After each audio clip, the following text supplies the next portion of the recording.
So the Sioux tribe are doing great because, I didn't realize they've got a lot of land down there and no one really expanded towards their area. So they grabbed 3 cities and they were the first to grab 3 cities. So you got to think that maybe they're going to have something going for them here.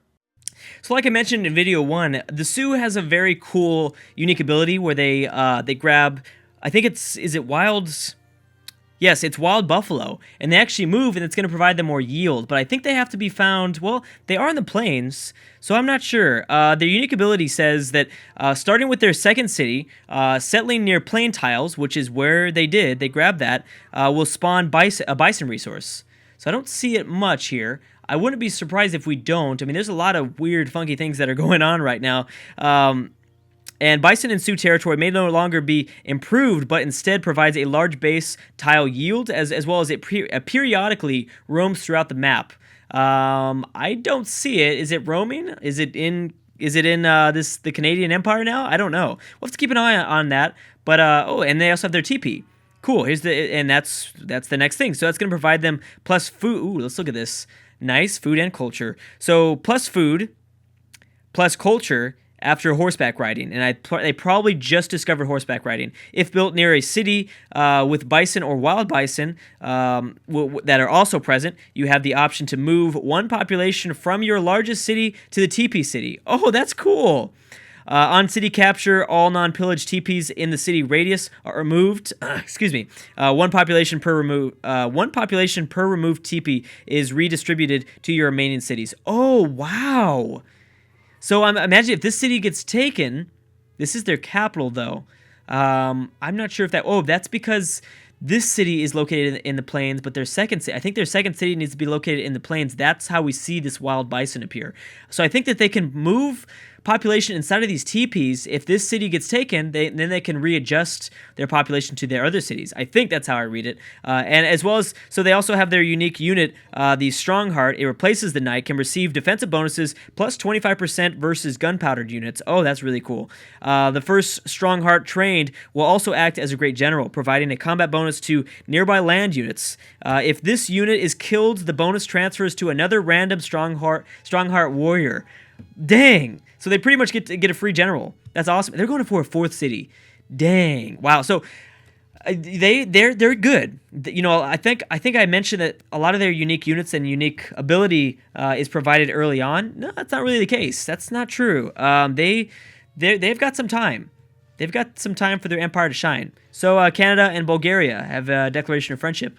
So I'm sure we're going to see more and more of that. Lots of friendships going on. And I'm sure by the end of this campaign, actually I know by the end of this campaign, because I did do quite a few tests, the maps look really, really nice. And that's when things get intense. Because right now there's still some open area and there's still a little bit more land to grab. But when all these tiles in this Pangea map are filled out, oh man, the borders look good and things get intense. That's all I'm going to say.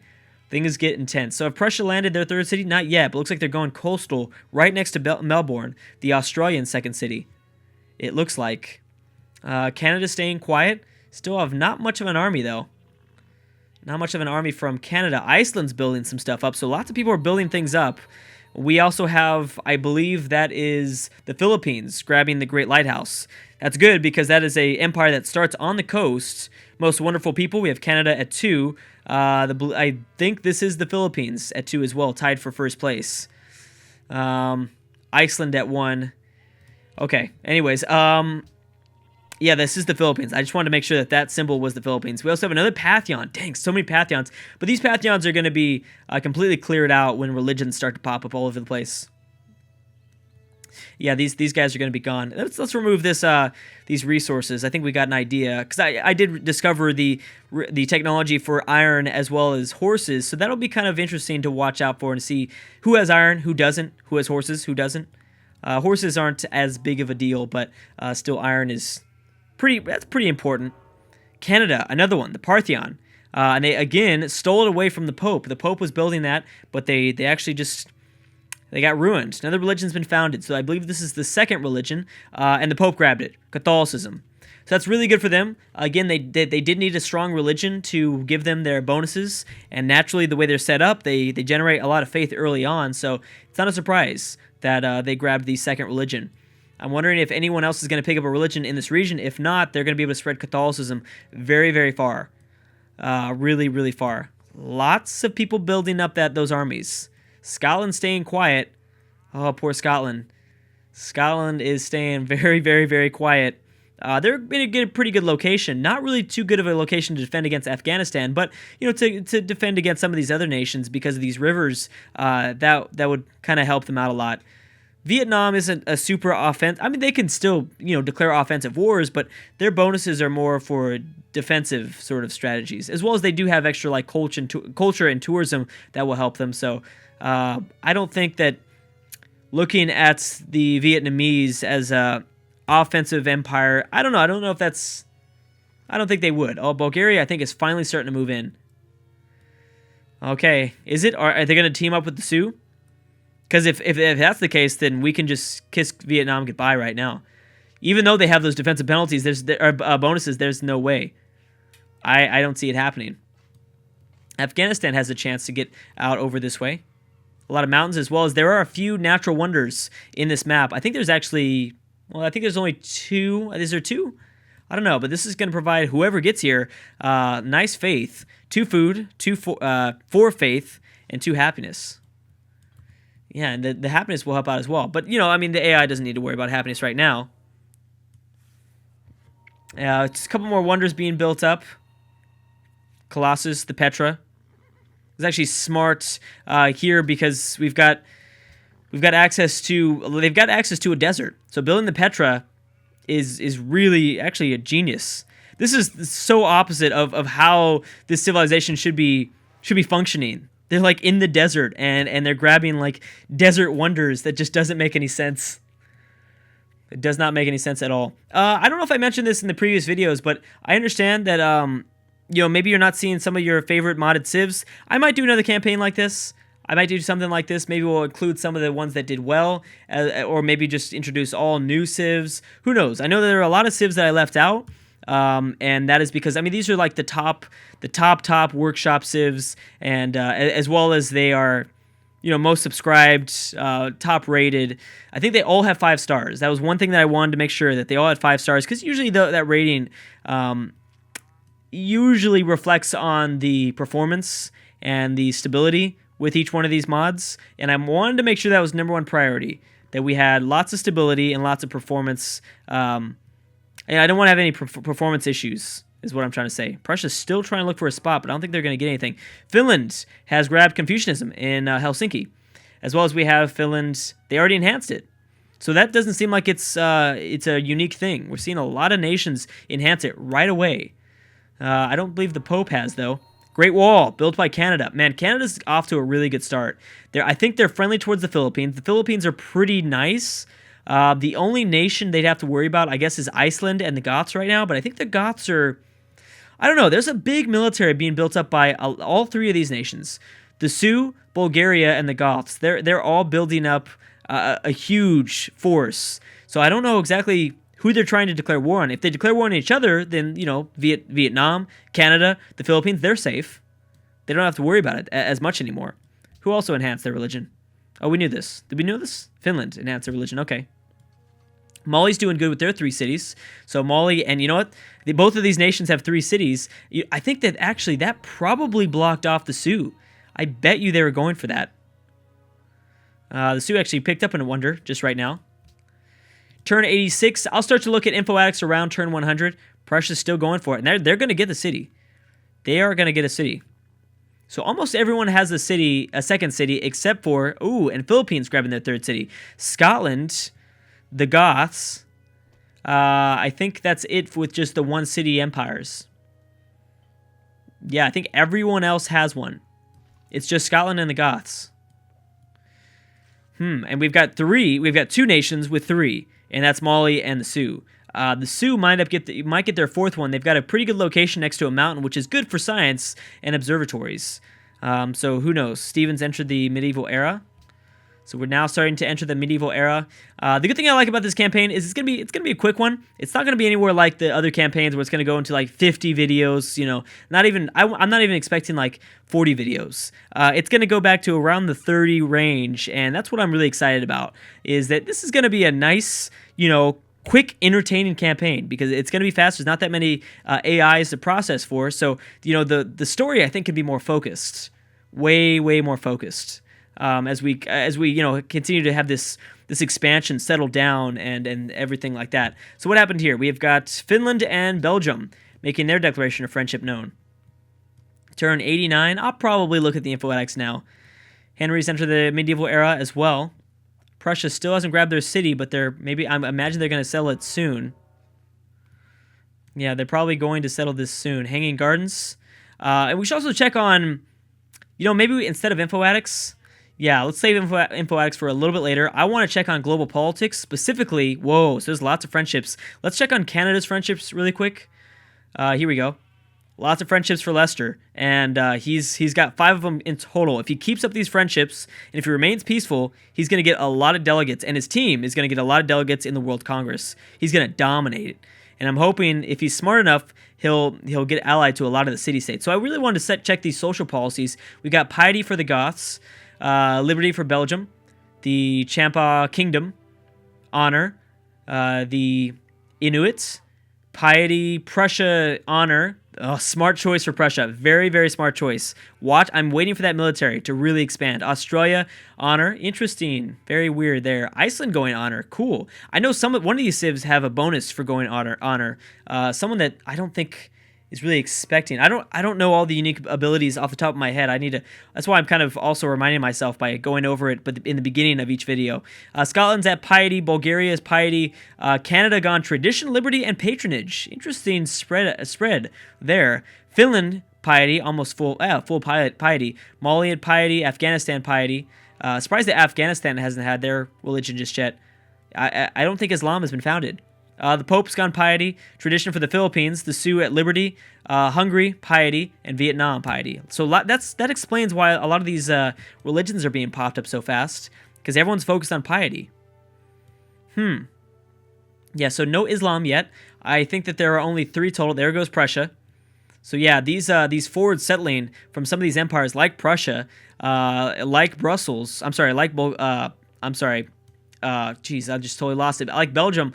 That's not gonna go over too well. I don't think that's not gonna go over too well. Oh my gosh, these guys are already out here discovering what's all this free land. Canada also exploring the seas. Medieval era entered. Still no wars. Again, I think it might be right on the dot. Right when turn 100 ticks up, wars break out.